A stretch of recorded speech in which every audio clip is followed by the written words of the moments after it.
Bernie Marcus is an American legend. Not only is he the co-founder of the Home Depot, he's one of America's biggest philanthropists. Bernie's marketing instincts and leadership shaped how we view customer service and work culture. I've had the honor of being mentored by Bernie over the last 5 years. We've had many conversations about the challenges and opportunities that the current business climate presents. I invite you to listen in on this special episode. Bernie, it's been really a bucket list dream of mine to be able to record our conversations. We've known each other for 10 years almost. 10 years, yeah. So it's amazing 10 years. Amazing. I'm so grateful. We've done so much together. I learned so much from you. I read everything you wrote. I listened to all your podcasts. And so what a pleasure it is for me to be able to sit down and actually talk to you. Legend. What's amazing is that you wrote this book called Kick Up Some Dust. And I think to myself, you never just kick it and retire. You're always doing something. What made you want to write a book recently? Well, we had a coronavirus and we were locked up actually. And what do you do when you're locked up? It's a time to sit back and reflect. And I found Catherine Lewis, the co-author, and she actually took my words and put them into a book.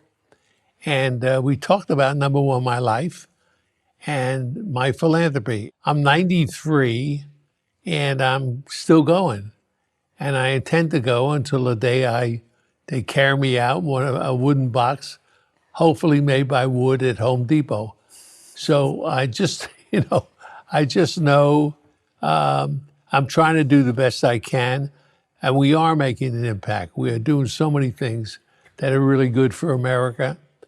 But I think part of the book is that the American dream is still alive and well. And I think that people are losing faith in that. And the American dream is a capitalist dream. Let's call it what it is. It's a capitalist dream. Everything we have in this world today was built by capitalism. Every hospital, every facility to handle people, whenever there's a tragedy, the philanthropic world comes out. Most of their money has been made in the capitalist world, not the socialist world.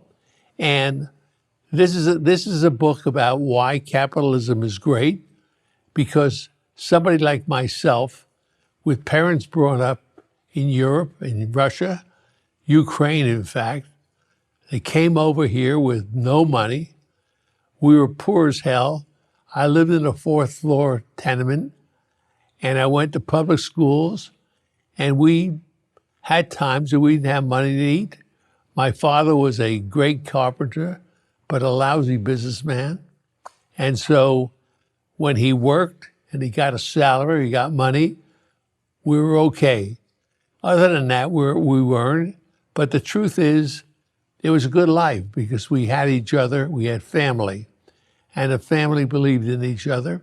And my mother, who suffered from rheumatoid arthritis, was the greatest teacher I ever had.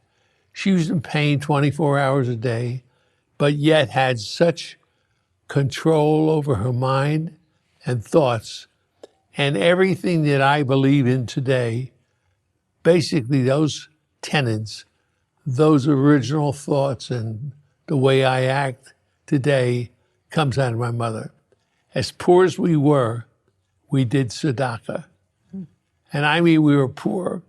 So instead of a Charlotte Russe, you don't know what a Charlotte Russe is, but in Newark, it's kind of a delicacy with whipped cream and a little cake in it with the cherry on top.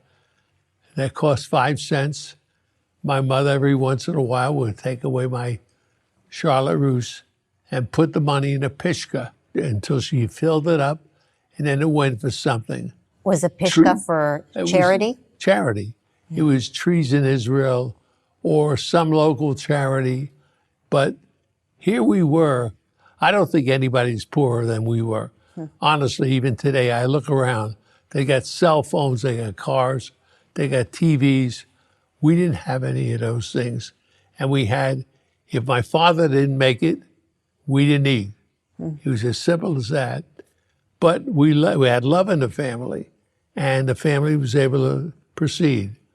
And So here you are, you start out poor as can be, with virtually nothing, a household where Yiddish was spoken, not even English, and you look at where I am today. What was this road that he took to get where he is today? And how is it that this could happen in this society? It can't happen in Europe, can't happen in China, can't happen in Russia for sure. That's why people are coming over the borders. They all want to come here because they want to have the American dream. And by the way, many of them will turn into the people of tomorrow. They'll be in charge of this country, and they'll be the capitalists of this country if in case our government doesn't turn us into a socialist organization, which they are trying desperately to do. And we just have to fight them. I retired about 20 years ago, so what do? Go out to play, build a big boat, fly all over the world, have houses all over the world. I have enough. I mean, this house is enough for me. I don't need to have 43 houses, and I don't want to be on a ship. So I put my time into philanthropy. And we have many things that we are working on, and I hope that we're changing the world, Marissa. I really believe we're changing the world. Let's talk a little bit about your journey. So you actually had quite a bit of adversity as a child. You did not come from a wealthy family. Right. You did not come from parents who spoke English or were parents who were not really able to give you a leg up, except that they gave you experience. What do you think about your childhood really made you who you are today? Well, first of all, I was the last of 4 children. And I'll tell you a secret, I wasn't meant to be here. You were an accident? My mother was rheumatoid arthritis, as I told you. At the age of 40, she was bedridden. She couldn't get out of bed. She couldn't function. She didn't have use of her hands or her feet. She had 3 children and a poor family. You can imagine that. A 4th floor walk up.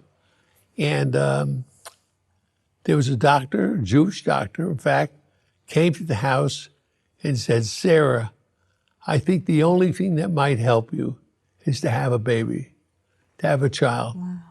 And I don't know how the hell they did it, but they did. They managed to conceive a child.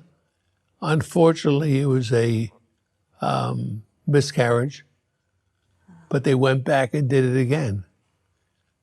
You could imagine this woman 24 hours in pain, and I was born on Mother's Day, and the day I was born, my mother got out of bed, and she was able to function for about 25 years after that. Wow.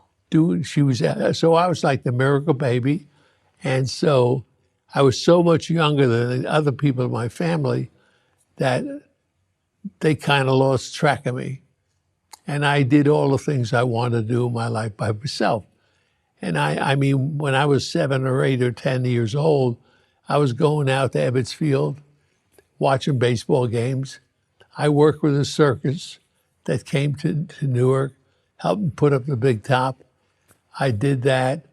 I think I did about everything you could possibly do in your life. And as long as I showed up for dinner, that was fine. Okay, I heard a rumor that you were part of a gang. Is that true? Yeah. How did that happen? Well, when I was in middle school, we had gangs. I was in a school that was half black and half Jewish, and we had problems. And so this gang, that was the prominent gang, and I'm talking about kids that were in their teens, low teens, 12, 13 years old. The leader of this gang used to beat the hell out of me every day. And I would come back the next day and fight him again. And he beat the hell out of me. I go home, I would get stitches in my head. I would come back the next day and fight him. And one day he said, I'm just tired of doing this. I'm tired of beating you up. You're joining my gang. And I did join him, and I became second in command. And so I ran with this gang while I lived in that neighborhood. And we finally left that neighborhood, and I left that gang, but it left a lot. It left a lot with me, and they came back over the years. I saw pieces of them, and we crossed each other's paths, and they were a good gang. In those days, they didn't carry guns. Nobody carried guns, and we didn't hurt people. Nobody got hurt. We beat people up, but that's it. And I did my share. So you were pretty strong. I was a wiry, strong kid. Wow. And tough. I was not an easy kid. I was very, since I was independent, I was very, very tough. And we had a lot of issues on being Jewish, and people would call me a name, and I would just put them out, and that was it. Yeah. And I learned not to take any crap from anybody, and I stayed with that for many, many years, not taking any crap. And look, you make the best out of the worst. I didn't know I was poor. I didn't know that I was taken back. I didn't do any of those things. My life was pretty good. I had nothing but love in my family, and I had friends everywhere, and I did everything I wanted to do. And my life was good. I think it was a great life. Yeah, what's amazing about you is that no matter how much adversity you went through, you never see yourself as a victim. Oh, God, no. No, all of those things help make me who I am. I mean, all adversity, when you go through adversity, it does two things. Either it destroys you or it makes you stronger. And in going through adversity, I learned that if you learn from your mistakes, if you listen very carefully to, and reenact what happened to yourself, you just don't do the bad things again. You don't do the things that hurt you, and you move on. And so my mother used to say, don't dwell, move, and I did. Well, one of those moments of, pit of despair that you went through was that you were fired from your job. But I guess that's what led you to start Home Depot. Is it right? Yeah. So you were a gang member and then you got fired. Yeah, but that didn't stop you. I was a CEO of a great company, and we were building stores all over the country. It was the predecessor of Home Depot, small home improvement stores. And I learned what Home Depot was going to be about by operating those stores, because I developed this future Home Depot in my mind.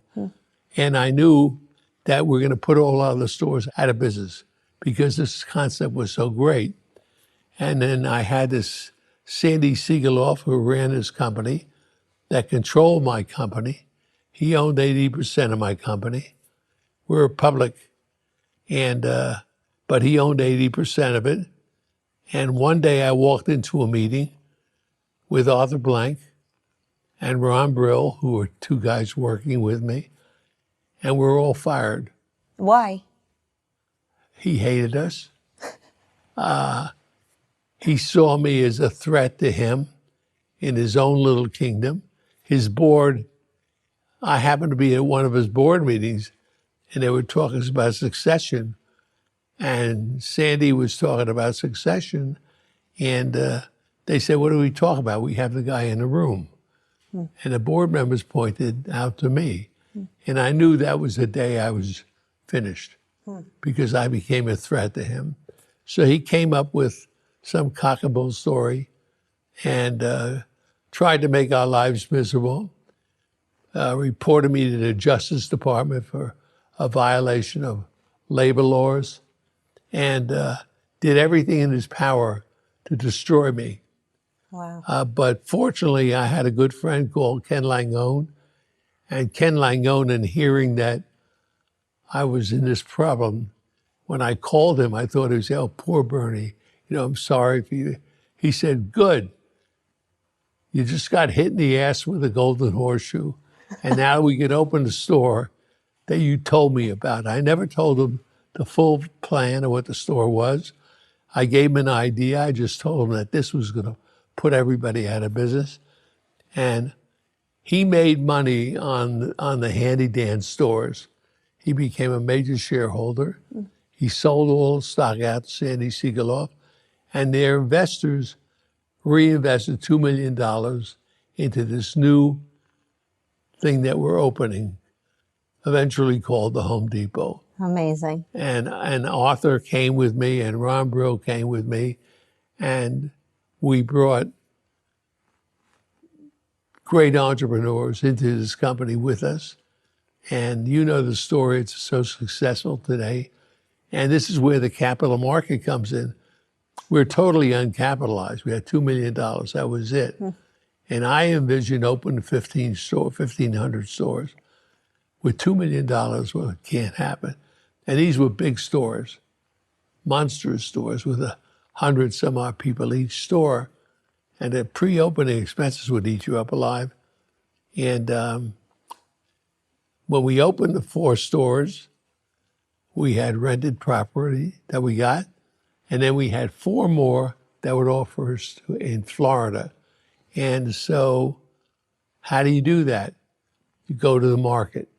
And we sold stock in the company. And selling stock in the company gave us the money to open the next 4 stores. And then when we opened 4 more, we went to the market and we got shareholders. And while we're doing this, we had promised all of our associates that work for us, because many of them came to us and made less money with us than they ever made in their lives.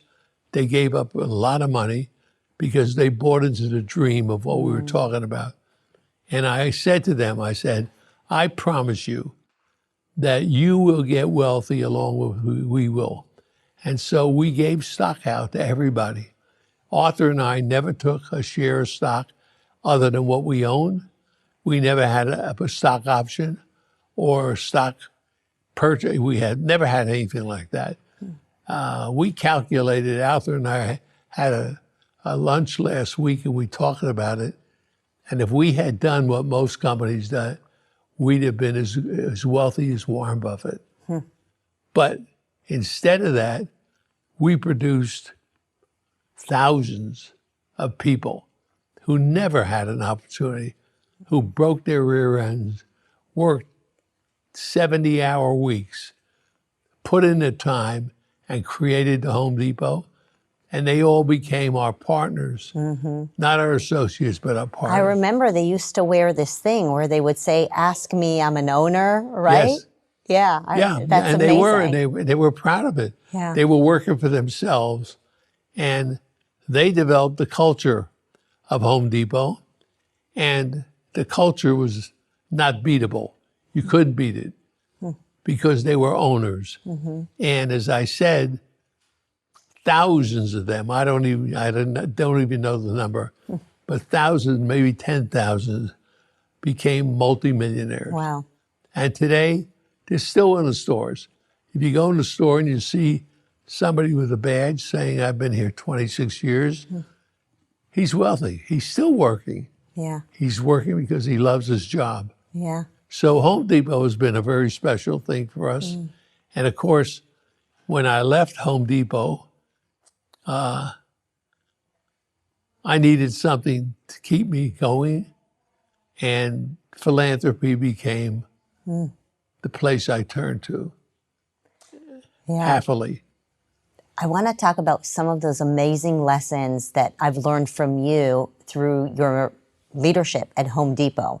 The first one is something that you learned from the person who fired you, and that was he fired you because he was threatened by you. But your philosophy has always been to surround yourself with smart people. And I try to do the same thing. I try to be the dumbest person in the room Or sometimes I say, let me try to be the conductor, but I truly lean on my team every single time. I would never think to fire somebody who I'm threatened by.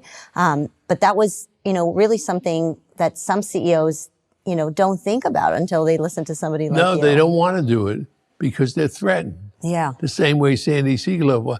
Me, I wanted to be threatened every day. I wanted everybody that worked for me to be better than I was. And I did find those people. Yeah. Arthur Blank, was an accountant. So he did the numbers, he did the budgets. Hell, he was way smarter than I was in that area. I was great in merchandising and PR and in teaching and training. But everybody had their niche. Hired some of the greatest merchants I've ever met in my life. And they performed that way and helped build the Home Depot. And of course, wherever we had somebody, I wanted the best of the best. And, when you wake up in the morning and you're not alone and your life is on the line, which it was. My life was on the line. You got people out there smarter than you are, your chances of succeeding are pretty damn good. Yeah. And of course it was. Look, the Home Depot today has over 500,000 associates, Wow. does $100 billion in business, and is a very profitable company, and will continue to be so. And they continue to create more ways of treating their customers better and getting product to their customers at the lowest prices. And the formula still works. That worked 40 years ago. That formula is still the same formula. And the culture is still the same culture. And the company by itself is involved with so many different things. They're involved with military, ex-military. During the Iraqi war in Afghanistan, we must have had about 1,500, 2,000 people serving. We made up their salaries, whatever they get paid by the military, and what they left, we would make up the difference, and we would take care of the houses. So if the wife had a plumbing problem, roof problem, or any kind of a problem, she would come to Home Depot, and we would fix it. And Home Depot has continued that today and continues to do it with teaching veterans skills, hiring many veterans, and they put away almost $500 million in charities. And of course, everybody knows that if something happens, if there's a hurricane or an earthquake or, God forbid, a tornado, Home Depot trucks show up immediately, and our associates are in there, and they do it on their own time because that's the culture of the Home Depot. You have created something that I think has had such a huge impact on America, and that is customer service. I mean, I've traveled the world, and America has always been known, at least while I've been alive, for customer service. Right. But I don't take that for granted. I mean, you had this mindset that customer service is marketing. And I remember in one of your books, you talked about the importance of, in all of your books, you talk about the importance of service as something even more important than marketing. But you're really a marketing guru who understood that service is the greatest way to market, right? And Well, think of the business we're in. People come into our store not to browse. They come in the store, they have a problem. They have a leaky faucet. They have a roof that leaks. They have some problem in the house. So when they come in our stores, we don't say, how are you? We say, what is your problem? And then we solve the problem. And we stay with them until they finish the problem. Many people don't know what a tool is. that would be like me. Yeah. Yeah. And they take you through the whole thing, Education. education, and teach you how to use the tool. I can't tell you how many businesses have started because of a Home Depot. I can't tell you how I look at customer service differently because of Home Depot. right? You have created an expectation in America that customer service matters. And I think it had just a complete impact on the entire country. It really did. And I think that it makes people happier. The people that work for us, I ask them a question. I'll go in the store and say, how many hours you work today? And they'll say, well, I worked 8 hours, but it feels like 2. You go into another store, not ours, and you say, how many hours you work today? And they say, it's going on forever. Yeah. 2 hours is like 12 hours. 8 hours like 40 hours. So they're enjoying what they're doing because they're helping people. Right. People come back and ask for them and say, tell me the next step. Yeah. You started to show me how to put a ceiling fan in. It didn't work. What do I do now? Right. And they take them to the next step. Or people are redoing houses today Yeah. that never knew how to do that. Yeah. And all of a sudden, they're redoing houses, selling them. It became a business. They came a business. And so I can't tell you how many millions of people have really benefited from the Home Depot, both in stock and in new talent. Many of the contractors that work for us were never contractors before. They started at the Home Depot. And by the way, we have programs teaching new contractors, young people, how to become plumbers and electricians. There is a chapter in your book that I absolutely love. You titled it "Failure is Not Fatal." And I think so many young people are afraid of failure. And that has become a stumbling block for people from starting things. You didn't start Home Depot until you were in your 40s. No, my 50s. In your 50s? Yeah. And so, I mean, you must have seen a whole bunch of failures, I guess, before starting Home Depot. Yeah, I think everybody has failures in their life. I've had many. I made many mistakes. I had somebody once said to me, you've had a good career. How many mistakes have you made? Yeah. And I said, probably millions. But they didn't destroy me. The million mistakes that I made, I learned from. The key is 2 things. Number 1, recognize you made a mistake. 2, fix it. Yeah. 3, don't do it again. Now, there are people there are winners and losers. The winners are people who made mistakes, fixed them right away, and didn't cover their ass. Most people and government, politicians, they make a mistake, they cover their ass. They'll never admit. And it's the worst thing you could do. You spend more time covering your ass than fixing it. I say fix it, move on and forget about it. Just learn as an experience. Never do that again. And I could tell you that your character that one thing, that chapter by itself is worth reading the book. Don't dwell. If you dwell, you're a loser. Right. People that dwell, like you say, for instance, when I couldn't get into medical school, I could have spent the rest of my life thinking about the fact I tried to get into medical school and destroying what was left of my life because I didn't. I mean, I never think about now about getting into medical school. It's so far gone. Think about where I am because I moved on. Right. And by the way, that lesson came from my mother. Yeah. Just like your mom said, don't dwell.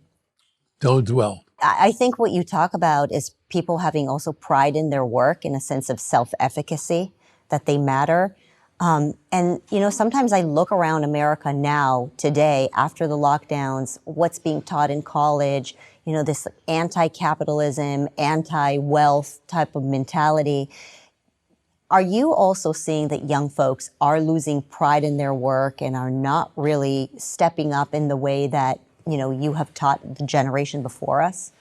I don't understand how there are so many people out of the workforce, which means there are jobs out there. Mm-hmm. Everybody needs somebody. All small businesses are struggling today. They don't have waiters. They don't have cooks. Almost every small business out there is really bereaved of people. Mm-hmm. And yet you have people sitting on their asses at home. Why? Because they're being paid by the government not to work.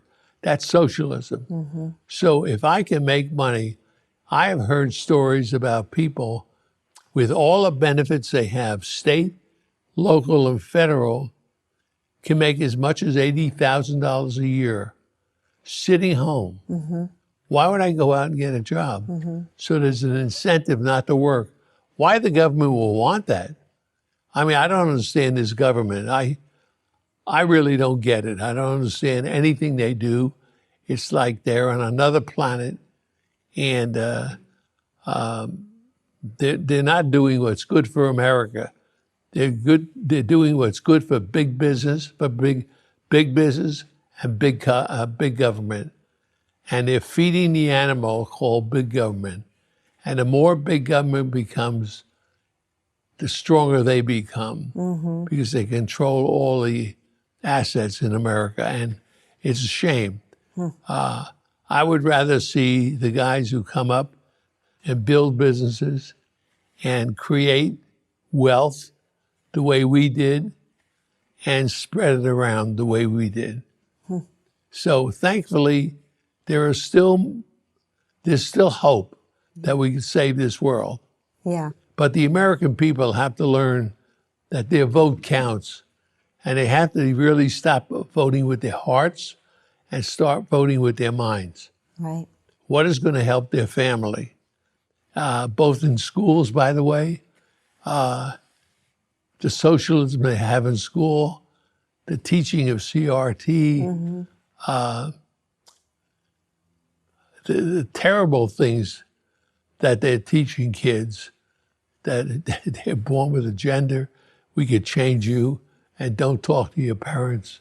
I mean, these are disgusting things. Yeah. I never even dreamed that these things could happen in America, but they are. I mean, one of the things that they're teaching in colleges, and they have been for a long time, is that capitalism is a dirty word, that, having ambition is not a good thing. And, you really come out with this book. You didn't have to write this book. You could just kick it, right? You could just relax. But, you really write this book as a gift for young people to revive our entrepreneurial spirit and get out there and build businesses. I mean, I just love some of the parts that you write about. First of all, you write capitalism is not a dirty word, which I think is an amazing chapter.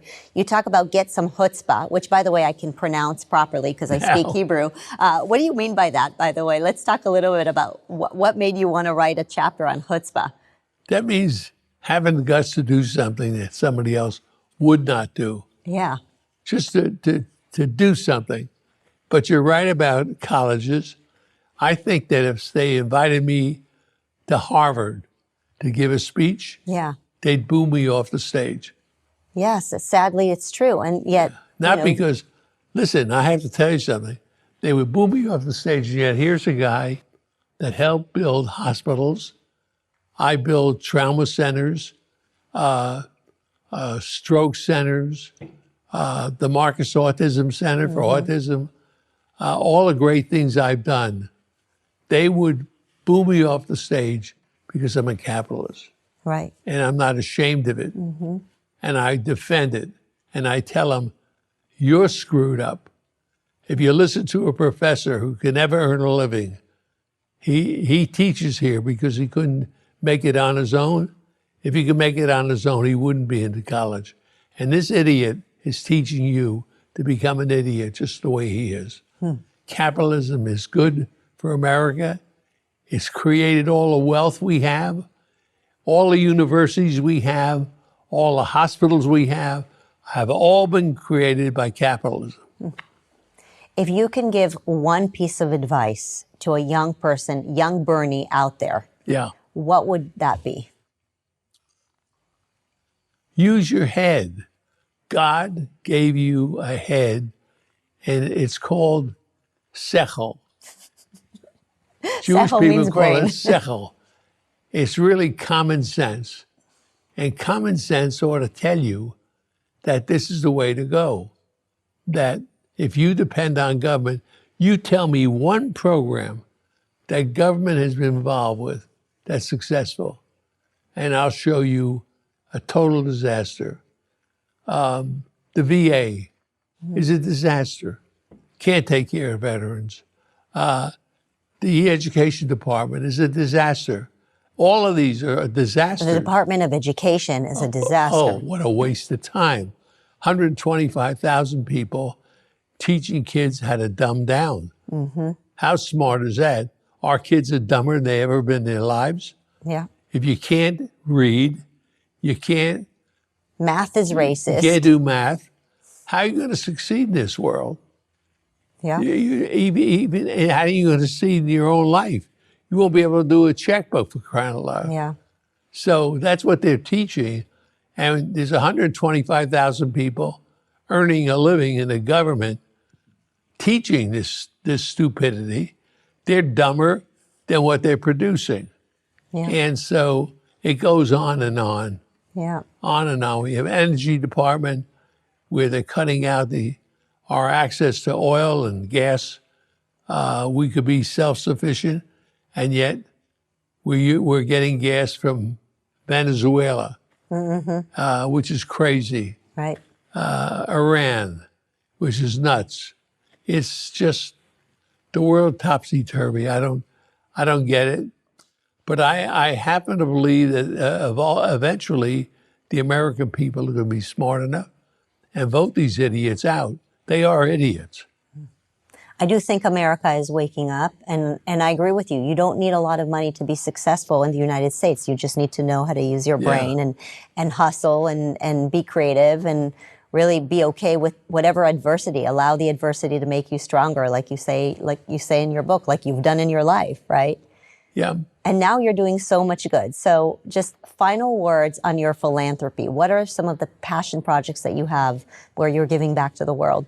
Well, number one, I received a lot of anti-Semitism when I grown up. In the 50s, I wanted to become a doctor. I went to pre-med. I took 2 years of pre-med. I wanted to go to medical school. I wanted to be a doctor. I could have been successful.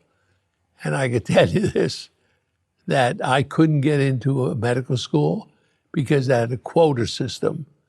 Only 10% of Jews were allowed. And that's the way they kept you out of medical school. Every single medical school, Harvard, Yale, you name it, belonged to this group where they had an automatic ceiling on how many Jews would get in. And I actually quit school and lived in Florida for a year because I was so disappointed not being able to be a doctor. And then slowly but surely, it came on me that I had to do something. That year was good for me because I was independent, had to make a living and pay for my own expenses. And then I finally get back into medicine by going to pharmacy school. It's the only school I could go to in Newark, New Jersey, living with my parents, because again, the lack of money did it. And of course, I went to medical school, ended up owning some pharmacies. I hated it. It wasn't what I wanted. And I eventually got into retailing, really mass retailing, by working for a company called Two Guys. And that Two Guys was a great company, one of the first few successful discount stores run by a real merchandising genius. And he became my teacher. And he basically gave me the foundations for everything I know in retailing. And I listened to him very carefully and moved up the ladder in that company. And the rest of the story is in the book.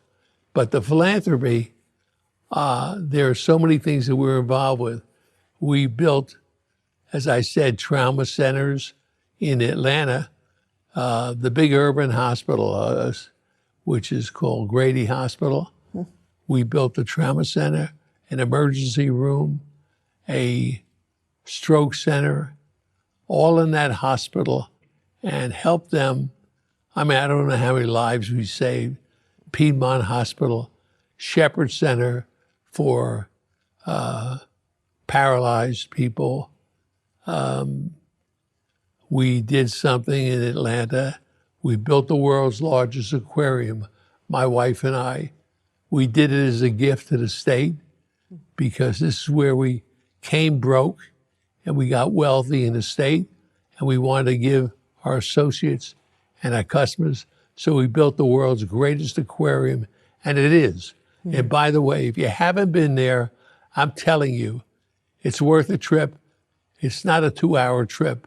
It's like a 6-hour adventure that you go through. You see fish and you see scenes in this aquarium you'll never see in your life. So we built all these things, and of course we've been involved with other things like the Marcus Autism Center. What got you into autism?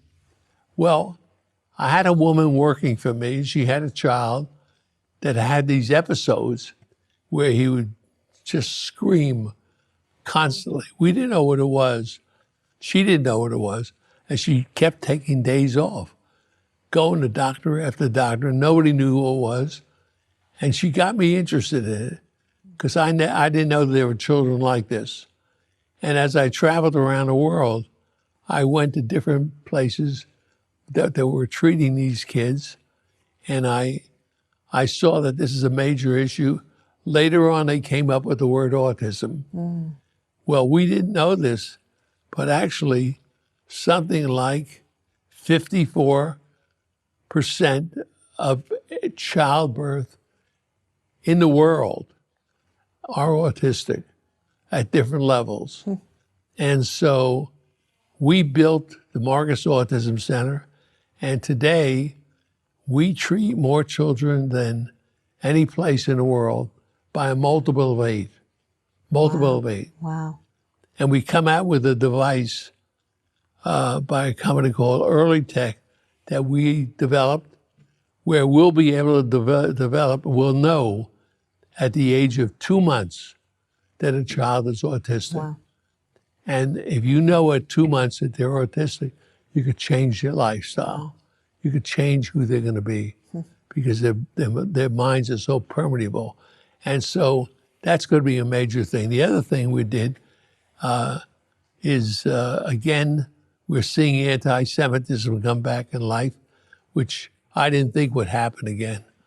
Nobody ever thinks it's going to happen I again. never believed it would happen, but it's here, right under our noses, and it's terrible on campuses. So we have a program, it's called Route 1, where we send sophomores and seniors to Israel, and they learn the facts, not the lies.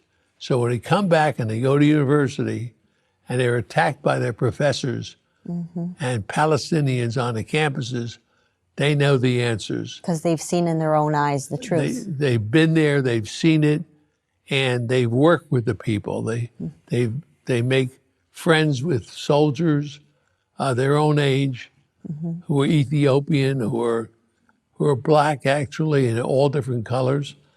And to call an apartheid country is just a horror. And this last thing that we're involved with, which is the biggest thing we ever did, was the Avalon Action Network. Veterans coming back from the wars, all of them come back damaged. They say that the numbers are as high as 35% who even have traumatic brain injury, which is like a concussion that they don't recover from, or post-traumatic stress. And we discovered that there is no treatment for traumatic brain injury in the United States. No treatment. You typically, if you get a concussion, they tell you rest. That doesn't work. People stay with all kinds of problems. We have come up with the only situation. We have approximately 10 hospitals today in the United States Wow. that can treat traumatic brain injury.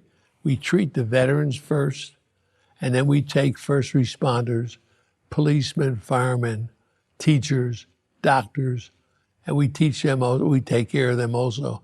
But it's the only one that has a success rate where we have the data, the actual data that shows that it works. And eventually, the system will be in every city and every state in the United States. That's our goal. It's the biggest thing I've ever done in my life. Incredible. 10 hospitals? Arthur Blank, who was my partner at Home Depot, has joined me in this, and many other people helping us. And we also have a program for post-traumatic stress.